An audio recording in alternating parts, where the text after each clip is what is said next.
All right. So I told you before I pressed record, I love this topic. What do you describe this topic as? Sharenting? That's a word that I first heard, and I was like, oh, that's interesting. So yeah, I usually say like public oversharing, parental public oversharing, because sometimes if you say sharenting, people are like, what's that? WTF, right? You know? Yeah. So parental public oversharing, child exploitation, and minor safety are kind of like the three topics I discuss. Okay. Does that area have anything to do with your everyday life? Like what you do as like a day job or what you studied in school? Absolutely not. Okay, interesting. Absolutely not. As I say, I'm just an opinionated mom of two who just kind of noticed the trajectory of something online and thought like, hey, does anyone else feel this way? Does anyone else feel this is getting a little weird? So I thought I would kind of ask the masses. It all kind of happened randomly. I was at home during the pandemic and had an opinion and downloaded TikTok and started talking. So when did I get Facebook? I think I was in university. My second year university is when Facebook came to Canada. Yep.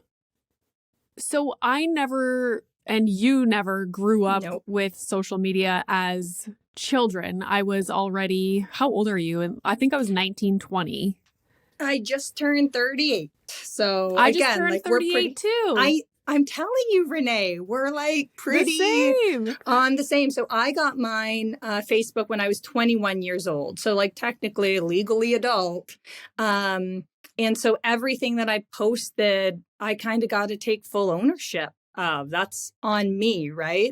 Whereas a lot of what's happening to kids online, like they're unknowing, they're unwilling, they have no idea what's happening, right? So I feel like we got to make our own decisions when it came to our digital footprint. And I just feel like that's something we should grant our children. You said you downloaded TikTok in quarantine, which I feel like a lot of us did. Yeah. These thoughts and opinions about children being on social media, is it something that you thought previous to downloading TikTok? Like, had you always kind of, even like back in the day when Facebook was really like you were following just friends and family and it wasn't this massive beast that it is now, like, had you started to have thoughts about that and opinions, or was it something that came on pretty quickly during quarantine? So honestly, like I became a mom in late 2017 and naturally like started to follow a lot of like influencers, right? They had babies. They seemed like they knew what to buy and what to do. And I didn't know what I was doing, right? And so I followed the mommy accounts. And as it went on, specifically in the pandemic and in quarantine and in 2020, I was kind of like, whoa, I get that we're all online more, but this is starting to make me feel uncomfortable. Like the information people are sharing, the amount of images and videos, and like literally seeing children who are strangers, like their entire day was just making me feel uncomfortable. It felt like too much. And I started talking about it to my husband and my friends, and they're like, oh yeah, good job. Like you got a point. And my husband finally said like, I can't like, okay, honey, I can't talk about this. And I'm like, but isn't this interesting? Aren't you fascinated? And he's like, no, you got to take this elsewhere. And so I was like, I'll just download TikTok and take it elsewhere and start having these conversations and seeing if there's like like-minded communities. So it developed. It wasn't always so like blatantly in my face. I always like to remind people that I followed these people too. Like for years, I followed these people too. I saw children grow up. And then when it hits you that you are a stranger watching and potentially invested in another child's life that you have no relationship to, it's kind of weird. And isn't it weird even just to do that as an adult as well? Yeah. Like, I get that children aside, it's still funny that we do that with other adults. But years ago, we almost would have done the same thing with traditional celebrities, except they are not as accessible, and they're not like taking us through their entire day. So it is like an interesting, it's completely like flipped. It went from we're obsessed with traditional celebrities, not obsessed, but like we're very interested in their lives, but they are not accessible and their lives are not like my life. You know, it's almost like you get to peek into what someone else's life is like that's completely different from yours. Now we're so interested in people that are just like us and very mundane stuff. You know, if I put the most mundane thing up, like that's what does well. Yeah, exactly. Well, because it's relatable, right? Like your mundane is like my everyday mom experience, right? Like I appreciate that. And when you think about celebrities, I always go back to like Britney Spears because she was kind of like the voice of our time, right? I remember buying those In Touch Us Weekly magazines. I remember logging on to Perez Hilton to see what was the gossip of the day. And I will tell you, seeing how it has affected her and where she's at now, I do still have a pit that is like, I kind of like directly, indirectly, like was a part Indirectly. of that. Yeah. Indirectly, like I was a part of that and it doesn't feel good. And I do worry that like that's kind of what's going to happen a few years from now is a lot of people are going to have this pit in their tummy. Like I contributed to that by like following and watching and like now look at where they're at. Like that's hard. What? So your name on TikTok is Mom Uncharted. Yeah. What does that mean? That is a great question. Well, I didn't really know what I was doing and I didn't really know what I was going to say and like how this was going to be pan out because I was always just like a follower, right? Like I followed you, but I was not like, you know, talking and commenting and messaging. I was just like kind of following, right? So I was uncharted in the world. I'm uncharted in motherhood. This whole digital world is uncharted to all of us. Like there's no handbook that tells us this is what you do and how it's going to turn out. So I just felt like we're all in uncharted territory with this. And I wanted to acknowledge that, like, I also don't know, like, there's no research here backing up my thoughts and my opinions, but I do feel that, you know, invading children's right to privacy and things like that is, you know, not going to be good for them. So I'm curious what your thoughts are on, obviously there's a huge range of how people share their children online. Like it ranges from nothing at all to, you know, like you said, detailing their every move. Day, every mundane, every single move, thing right? throughout the day. Yeah. I every once in a while I'm like, you know what? I'm going to go back. I'm going to delete every single thing that Milo is on like TikTok, whatever. And then I don't do it. And then I'm like, I'm going to start showing him way less, which I have. But I'm always torn between, I guess it's difficult because, and people always say like, why are you sharing that you went for a run on social media? Not that I run. I wish I did. I was like, I missed that story, Renee. Yeah. I missed that story.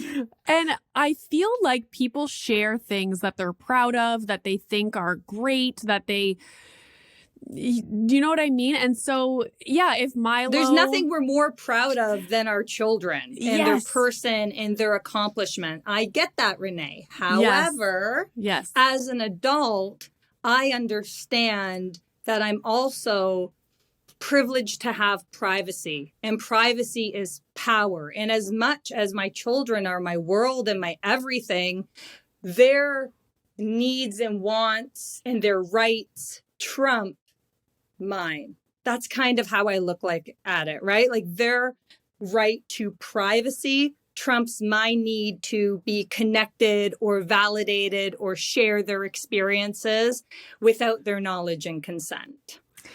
So at what age is, and I'm just speaking to you as if like, let's say we could change the world right now and we Let's could do it. like Let's implement do it. these laws. And Yeah.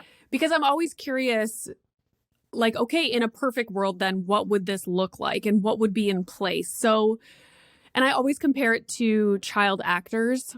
Mm-hmm. So if we have a 6-year-old, a 7-year-old, 8, 9, 10, 13, whatever, who is, mommy, daddy, I really want to be an actor. Can you start taking me to auditions? Is that okay? And is it because there's laws somewhat in place for child actors? Like, where do we draw the line? Let's say your kid's interested in acting. They don't get any parts, but they're like, I could start a YouTube channel and just showcase my acting on there. Yeah. Like, is that consent, or should it just be across the board? Like, this is not allowed. I think one of the first things that needs to happen is that, like, kids need protections. If these children had protections for their labor, for the income they are generating, for their privacy, and also like things like embarrassing and humiliating things, like, I don't think parents should be allowed to post that stuff online. Like, I've literally seen children defecating on the floor, right? Like that shouldn't be allowed. So I think these children who are being utilized as content, they do need protections under the law for the aforementioned. But I've also said, like, I'm not against people occasionally sharing their kids and their work. Like, this is your job and what you do. And occasionally, if Milo makes an appearance, to me, it's kind of like take your kid to work day, right? Like, there he is once in a while. It's the people who have turned their kids into content, or the people who are like, you're going to be an actor, and now they have a channel on Instagram based solely on them. And like, they just don't understand, right? It's very different now, the potential consequences and ramifications for having all of this like data and content on the internet. But I think protection similar to child actors is like number one needs to happen. Because Milo now is into YouTube Kids, and you are so smart because you told me that you deleted the app, and we have gone through phases of deleting it, but now that he's older and he can like pick his own shows and I can search a topic, it's much easier. Before it was so annoying because he wanted to change what he was watching every 3 seconds, and I was I know. That's what, yeah, exactly. So anywho, now that I am well versed in social media and I understand like the money that can be made just from a single post when you have a following, I see these channels on YouTube that he tends to watch every now and then, and it's like family content. You can tell it's like they're just filming in their house. They make up these like superhero things. He loves the one that's it's like Jurassic World, like the park rangers. It's like a dad and his little kid. Yeah. And I'm like, wow, these are like, as a parent, I appreciate content like that because it's very slow paced, it's educational, it's real life as opposed to like cartoons and like overstimulating. But when I see the views that they have and the subscribers, I'm just like, oh my God, they must make a killing. And the problem is like they are making a killing, but the child has no legal protections in that. So we're watching an episode. Well, how long did that take to make? How many takes did it take to do that? Was that child doing that all day? Because I think you would agree, influencing is work, right? What they are doing is work. That is labor. They don't have rules for breaks and things like that child actors do. And there's nowhere that says like, parents have to stash, 20% away in a trust or something like that. Now, are some parents doing that? I'm sure people, I hear the college argument all the time, right? But I'm sure there's a lot of parents who are just using that money on their, necessities, their lifestyle. And these kids are going to learn later in life that their parents made millions and they got like college paid for 4 years, right? Like if you've heard the talk about the Duggar show, right? The Shiny Happy People on Amazon right now, they're claiming that the Duggars made almost $18 million off that show. And one of the children in that documentary says, I was not given anything for the 7 years I was on. Wow. Not given a paycheck, not given a lump sum, not given And that's anything. interesting. So is reality TV not under, because I know like even with the Vanderpump people that have babies, like their babies can hardly be in scenes because there's such a small window that they're allowed that to they film. can be filmed. Yeah. First, I will go on a Vanderpump tangent. We got to stay away from that. It's a big day for us, Renee. It's a big day. Okay? Oh, it is a big day. No We're more... recording this on the day of the last reunion. So no more. Don't get me going. I'm already jonesing for it.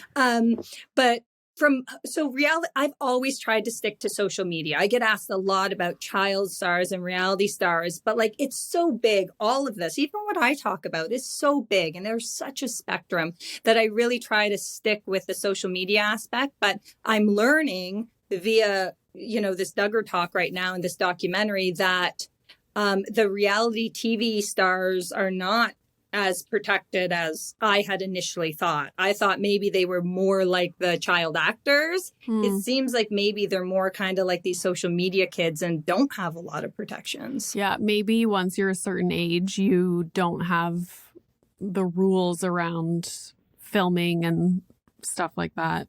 But yeah, even to the money is interesting, like when you think about it. Oh, the money is very interesting. And like you're probably more familiar with contracts and brand deals and stuff like that. I don't know if these kids' names are ever like legally written into a contract that like they must appear and then they get a lump sum. I haven't seen contracts like that, really. It's kind of like, the parents know that the kids are supposed to be in there, but like they're not legally like written in, named for anything or have any monetary allowance in that contract or anything like that. And that's very interesting to me. And it is interesting because when I started to get a lot of partnerships, I would naturally just like have Milo in content that was very like the product was something that we used like for him. I was like, yeah, it just makes sense that he would be in it. And then I started to think about that and I was like, oh my God, like he's technically in this content that I'm being paid for. Yeah. Like, how does this work? Like, he has a little bank account. Like, do I go back and like put money in his little bank account that like... Well, exactly. Right. And you're like occasionally, like I would put you in the occasional sharing of your child. There are children who like they're making all the money. They're the only reason why they're their family are they're the stars, right? And so what does that mean, right? Like in Hollywood, they have the Coogan law, and that I think is only 10% put away in a trust. And with the level of money being generated, like 10% is not all right. And I actually talked to because I think people would be surprised. I talked to some of the people who I would say, are exploiting their kids. They see it differently, but we've had very productive conversations and a lot of them like my content and have learned things. And I was talking to one of them and they said, well, think of it like she agreed that these kids deserve more like the Hollywood kids. And she was like, well, say you and me went and, did something together. Would we split it 50-50? Yeah, we would, right? Adults would split income 50-50 if you're on a partnership, podcast, anything. But these kids aren't getting 50-50. Some of them are getting nothing. And this is coming from a mom who has like kidfluencers. Do you listen to Call Her Daddy ever? Occasionally, depending on the guest. Yeah, so I listened to the one with Cole Sprouse. So he was one of the kids on Sweet Life of Zach and Cody. Did you watch that? Yeah. I didn't watch like Zach and Cody, but I listened to some of the podcasts. Yeah. Oh, okay. I used to love that show, but it's, and then I also love Josh Peck. He was on the Josh and whatever, I forget, Drake and Josh show Okay, on like Nickelodeon. So there's all these child actors who were on these major TV shows who then are doing interviews or writing books now. And then you actually come to find out that they were, 19, 20 with $0. It's so common. And they worked like they didn't have a high school life. They didn't have a childhood. They worked like day in, day out. Never. And then you're 20 and you're broke. And their parents put the pressure on them, right? Like they talk about how they knew that they were the ones who had to work to pay the bills, right? Mm-hmm. And what pressure does that put on people? Like there was an article in Teen Vogue recently by Fortessa Latafy, and she interviewed somebody who went by Claire. And Claire, daughter of a YouTube vlogging family, said that like her parents have said things to her like, well, if you stop, then I guess we're going to have to move. Or like, if you stop, like, I guess we're going to have to like return this car or things like that. And that's scary, right? It's almost like, to think that parents would be out there like kind of blackmailing their children to create content is very worrisome, very concerning. You talked about a documentary. I saw your TikTok the other day and I tried to watch it yesterday. I can't fricking find it in Canada. It's called The Age of Influence. Yeah, on Hulu. I know it's tough to find.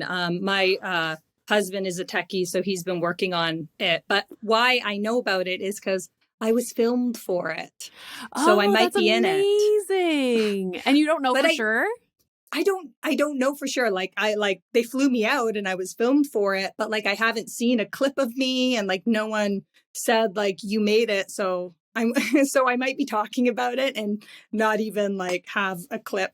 So what is it about specifically? It's a 6-part documentary series, but the one that I am featured in is about, family vloggers, and when it's bad, it can be bad. There was a YouTube channel called Fantastic Adventures run by mother Michelle Hobson. She had adopted 7 children and was using them as content in these, family vlogging videos. They amassed I think almost 1 million subscribers, millions of views. She was abusing her children the entire time.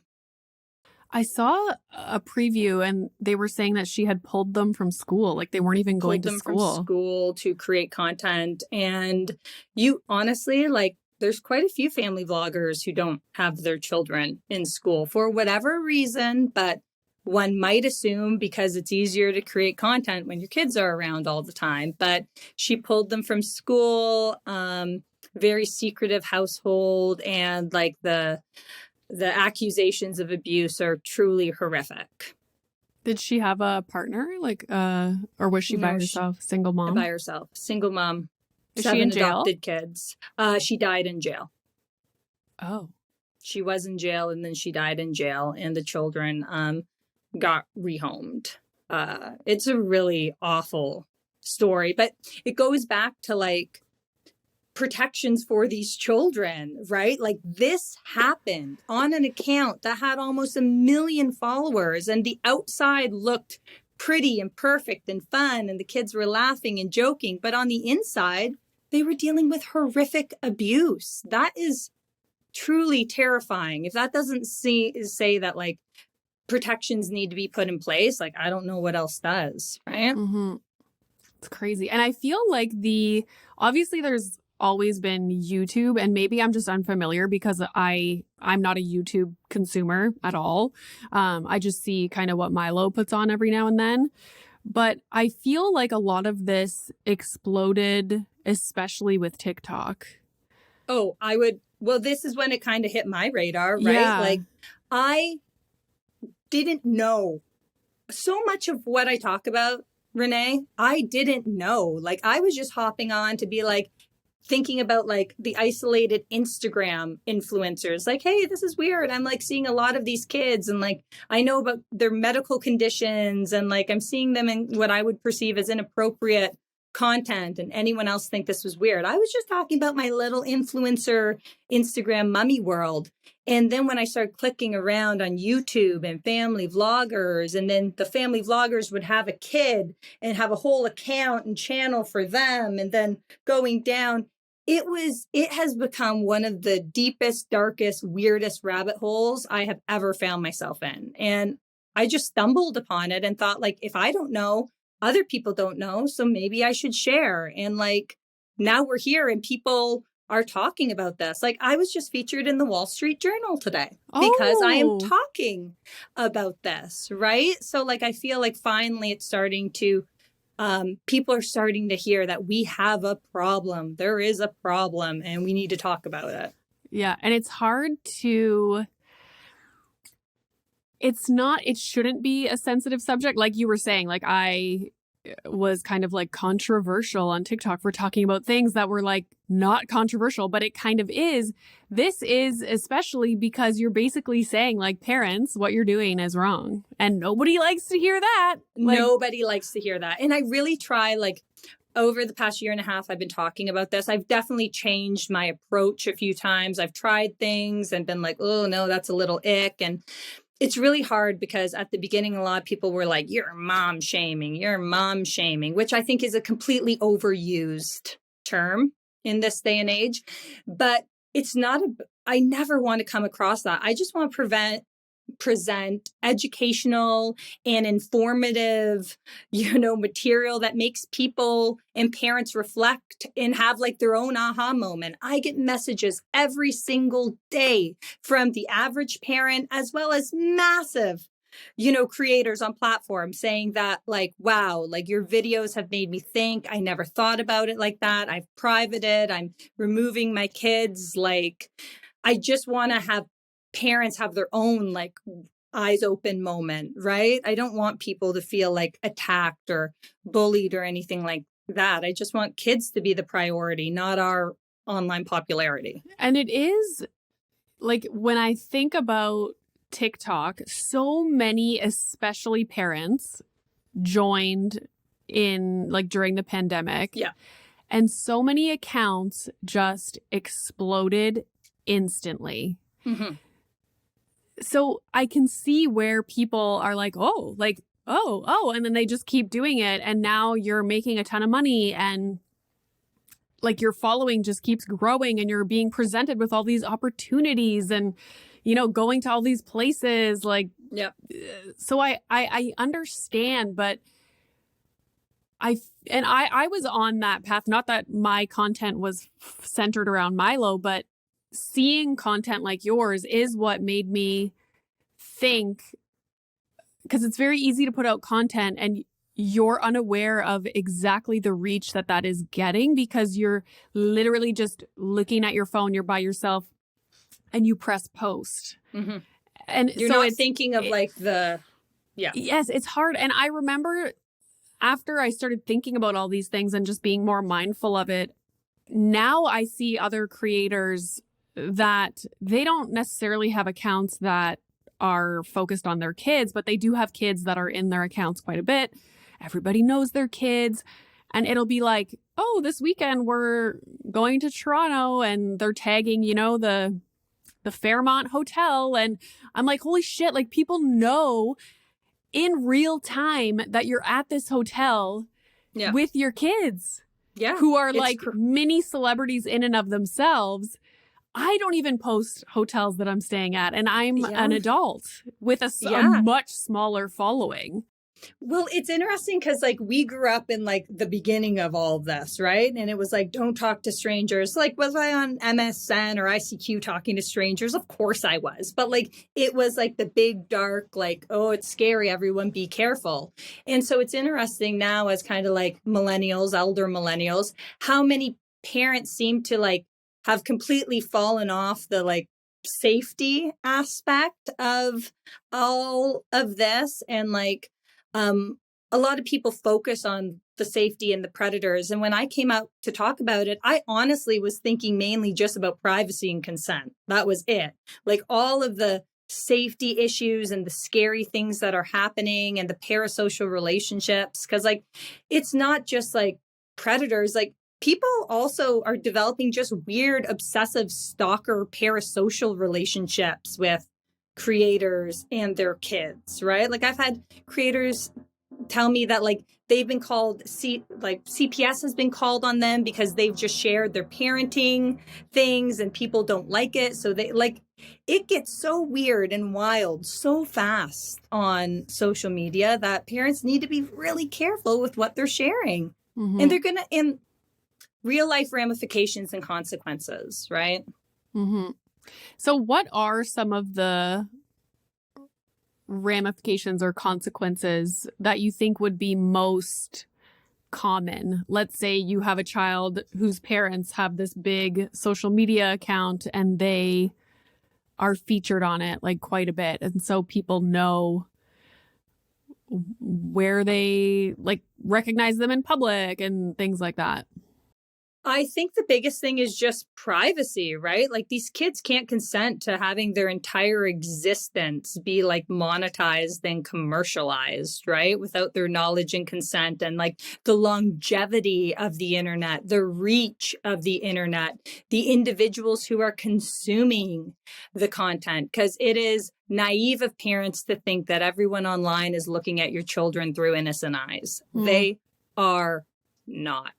And, it used to be like one predator having access to my kids is too much. And now it's literally like worldwide, like, here, take this image of my child in a bikini and do as you please, right? Like, I just sometimes don't know how we got here. But I would say privacy is a big one. I think there's a level of trust, right? Like your parent is supposed to be the person you trust to keep you safe and to protect your rights. And I think a lot of children are going to feel that their trust was broken in what their parents shared online and how they were used as content. What are your thoughts on when kids are 13, 14, 15? I don't know when kids get cell phones nowadays, but them having their own social media accounts before, like, what's the age of consent? Like being able to...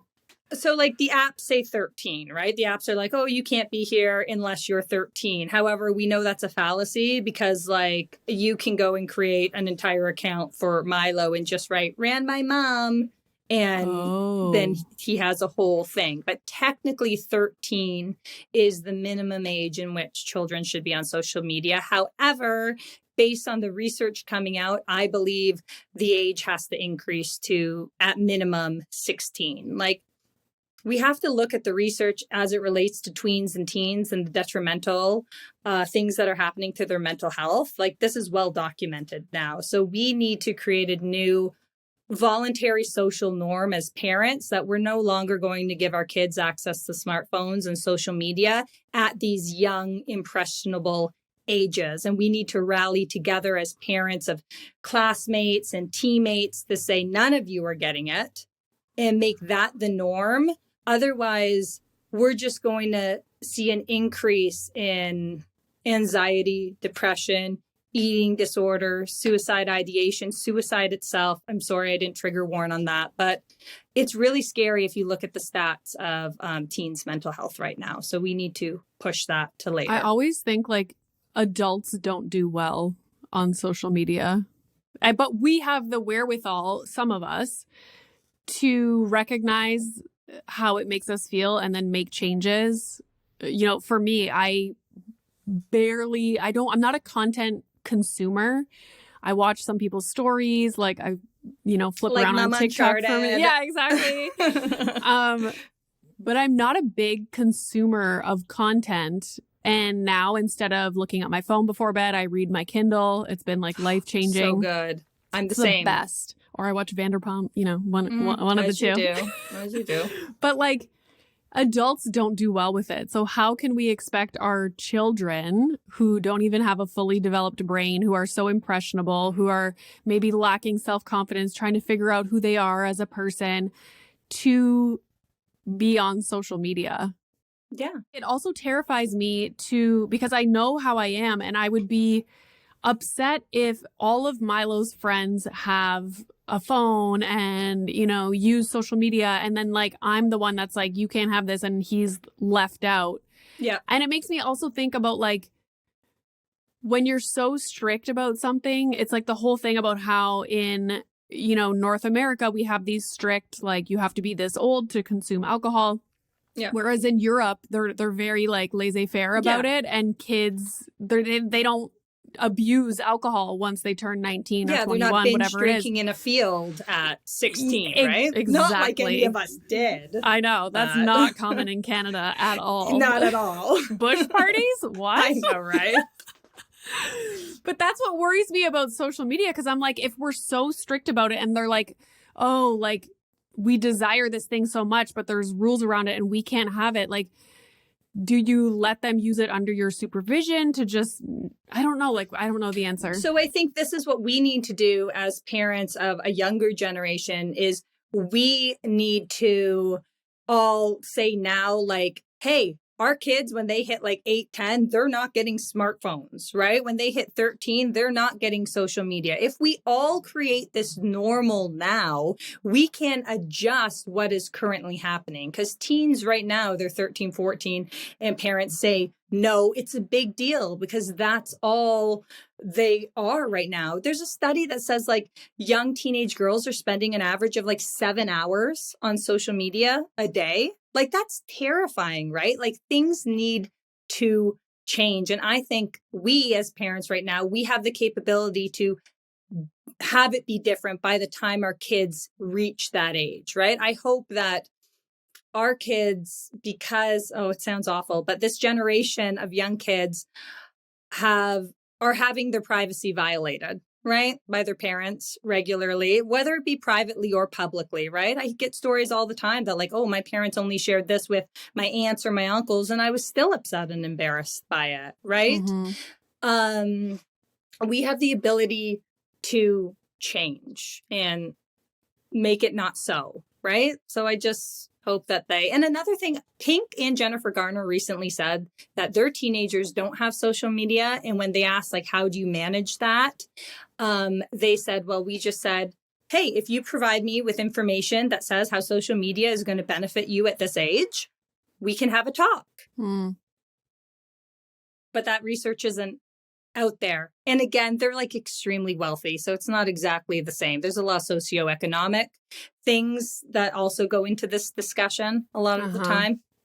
I'm going to get Right. Milo a nice flip phone. Oh, flip phones are making a comeback, man. There was a whole New York Times piece on flip phones making a comeback. But the other thing I did want to mention was in regard to like kids and hopping on when they're 13. Like imagine being a child and Googling your name. When you're 13, knowing that you're like a kid of an influencer and there are like rude and mean comments about your looks and your development. There's like Reddit boards where your parents' relationship and, your development was discussed and things like this. Like these kids are going to have such a lengthy digital footprint that is, how is that not going to affect some of them? Like aspects of potential bullying. Right? Like these kids can go back and find embarrassing images and incidents and things like that. I don't know. I'm just worried about the kids. Yeah. No, that's a good. It's funny because you think about it when they're small and they don't have access to social media. But now jump 5 years ahead when they're in school and their friend has a smartphone and knows that, oh, his mom is a freaking podcast host or whatever, and I'm going to Google it. And yeah, I don't know how people deal with that because I don't know how people deal with it either. I guess we'll all find out. We're going to find out soon. In a few years. You don't even have to be a controversial influencer. Like, no, you're still going to get hate and negative comments and people are going to say terrible things. And yeah. Well, and that's the thing, right? Like, like some of the influencers and friends that I follow are just such wonderful, wholesome individuals, and they still get shit on so hard. And like, I just can't imagine that being like a child, right? Like, because there are kids that have their entire, like, their own accounts. Like, I was just looking at one the other day. It's a little girl, a toddler. She's quite a little bigger, and the comments are just atrocious. And the fact that a parent is putting their child through this, and that's going to be their digital footprint of being criticized for their body at toddlerdom, and it's going to follow them in toddlerdom. Makes sense to me. It makes sense to me. You got it. And that's going to follow them. Like, are we giving our kids body issues and image issues like right off the jump? Right? You know, there's just so much to think about. I've heard you talk before. Now, this is obviously on the other end of the spectrum of parenting that is absolutely nuts. But I've seen you talk about things like parents setting up meet and greets with their kids, which blew my mind. Parents, you know, influencers state that, you know, their 2-year-old has been dying to meet people, their aunties or their uncles. Like, I don't know. It doesn't, who is paying to meet a 2-year-old? Who, and what parent wants somebody who is willing to pay to meet their child around their child? Oh my God. Yeah. Right? It doesn't, you know, it's some of the things I have seen parents do literally blow my mind. Have you seen any accounts get taken down or canceled? I've seen some accounts in regard to like the young girls who are being exploited. I've seen some of them kind of hop offline and then hop online again. I'm sure if I go back, there's like one or two, but nothing's popping to my head right now. And is there, like you said, you were featured in the Wall Street Journal today. Like, do you think there is movement at any level to start to make changes? Or do you think like it's slowly starting to become a topic of conversation and hopefully that it, you know, makes its way to the legal system? Or that was always like my goal, was to just like get people talking about it. Like, maybe as parents, if we can all agree and like voluntarily change things, that it would like reach different levels. And there have been bills. There was a bill presented in Washington State, one currently in Illinois, about protecting kids who are being used as content.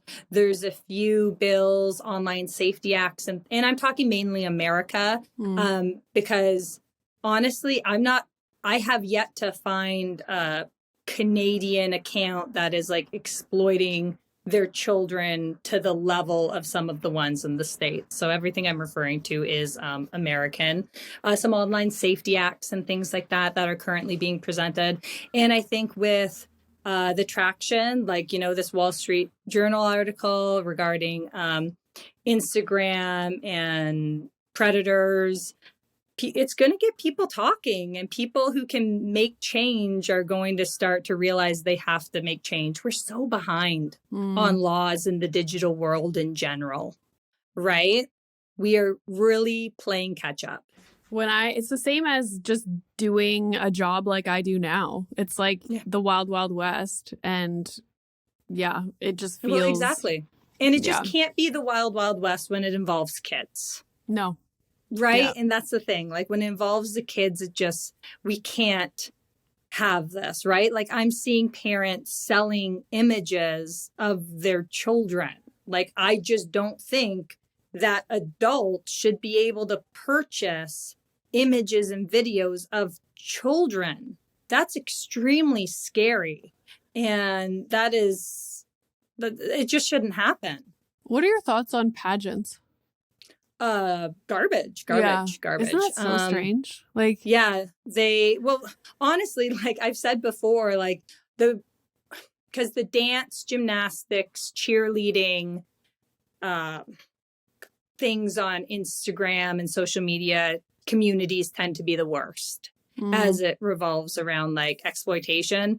And that kind of ties into like the pageants and, I don't know. Anything that you're teaching a little girl that you're value is based on looks and aesthetics and materialism at such a young age is not okay with me. Okay, I have one quick question that I always think about when I think about this topic. Okay. So, talking about kids giving consent for privacy, safety online, so on and so forth.